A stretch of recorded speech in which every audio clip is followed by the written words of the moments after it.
kitselio na sio tangana ndi bakomi ebike mama Denise azotanga kaka so pe yeba ki chauffeur na yeba ki te so emo pa yeba na ete mwana docteur moko na Kinshasa tuka na ekapi na mama docteur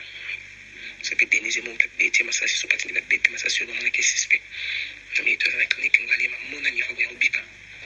asante na clinique kwa mtu asante kwa kufanya mama kuna biso ta passion sasa ni bila bila yo pasi mijo mama kutoka na yeye kuna hata rafiki kwa ngara viole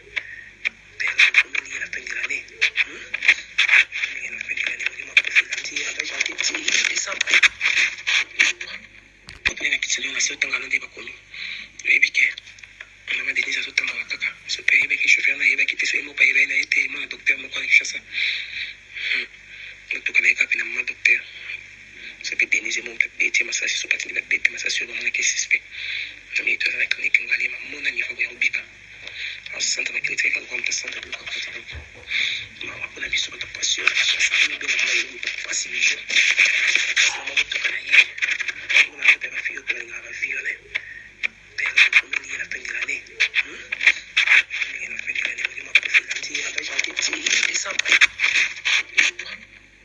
Likabo esaliso makasi mama Denise Nyakero abomisi mutu atindi garde corps na ye atire mwana mwasi oyo masasi toyebi te soki jalousie yango ya nini bato baza kolobaka suspectaka ye mpona abimaka na Félix Tshisekedi esali mpasi makasi komona mwana mwasi kitoko boye na bafin de l'année batinda garde corps atire ye masasi mwana mwasi oyo azali gravement malade na ngalema toyebi te soki akobika azali vraiment entre la vie et la mort likambo oyo esalamaki vraiment lobi eza likambo ya sika bato mingi bayebi te mama Denise Nyakero atindi garde corps na ye atire mwana mwasi oyo boza komona ye na profil en tout cas mama natindeli yo mpona yo opesaka bainformation omeka kolanda nanu likambo oyo il s'agit ya kolekisa yango na chaîne lekisa yango parce que mokili ekomi na suka ngai likambo oyo esaliso makasi mama Denise Nyakero abomisi mutu atindi garde corps na ye atire mwana mwasi oyo masasi toyebi te soki jalousie yango ya nini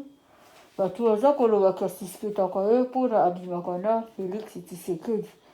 esali mpasi makasi komona mwana mwasi kitoko boye na bafin de l'année batinda garde corps atire ye masasi mwana mwasi oyo azali gravement malade na ngalema toyebi te soki akobika azali vraiment entre la vie et la mort likambo oyo esalamaki vraiment lobi eza likambo ya sika bato mingi bayebi te mama Denise Nyakero